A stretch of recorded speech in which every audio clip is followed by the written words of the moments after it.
সামান্তরিকের বিপরীত কোণের অন্তঃদ্বিখণ্ডকদ্বয়। এখানে এই বিষয়টা দেখবেন, অন্তঃদ্বিখণ্ডকদ্বয় মানে অন্তঃদ্বিখণ্ডকদ্বয় দুইটি আর কি। প্রথমে সামান্তরিক কি, আমরা একটা সামান্তরিক অঙ্কন করে নিই। যে চতুর্ভুজের বিপরীত বাহুগুলো সমান ও সমান্তরাল তাকে সামান্তরিক বলে। এই বাহু এবং এই বাহু সমান এবং সমান্তরাল, তার মানে এই দুটি বাহুকে আপনি যতই বর্ধিত করেন না কেন কখনো একটি অপরটি থেকে দূরে সরে যাবে না এবং কাছেও ঘনিয়ে আসবে না।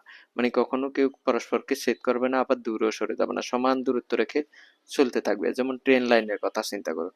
তদ্রূপ এই দুটি রেখাও আপনি যতই বিস্তৃত করেন না কেন এই সর্বক্ষেত্রে দূরত্ব সমান থাকবে, কখনো একে অপর থেকে দূরে সরে যাবে না, আবার কাছে ঘনিয়ে আসবে না, মানে একে অপরকে কখনো ছেদ করবে না।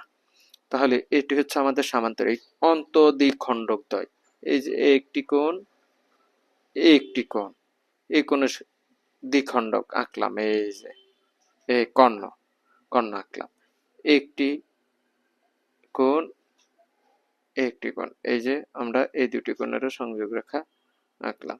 এই যে অন্তঃদ্বিখণ্ডকদ্বয়, এই যে দুটি আর কি, দ্বয় মানে দুটি, দুটি কি করে এই বিন্দুতে ছেদ করে, একটা বিন্দুতে ছেদ করে অন্তঃদ্বিখণ্ডকদ্বয়।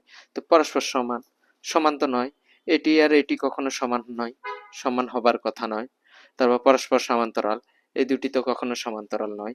তারপর পরস্পর উপর লম্ব, লম্ব তো হওয়ার কথাই আসে না। দেখেন এই কোণটি বড়, এই কোণটি ছোট, না লম্ব হওয়ার প্রশ্ন আসে না। যদি এটি 90 এটি 90 হতো তাহলে আমরা লম্ব হিসাব করতে পারতাম। তাহলে পরস্পর একটি বিন্দুতে ছেদ করে, এই যে একটি বিন্দুতে ছেদ করে, আনসার হবে এটি।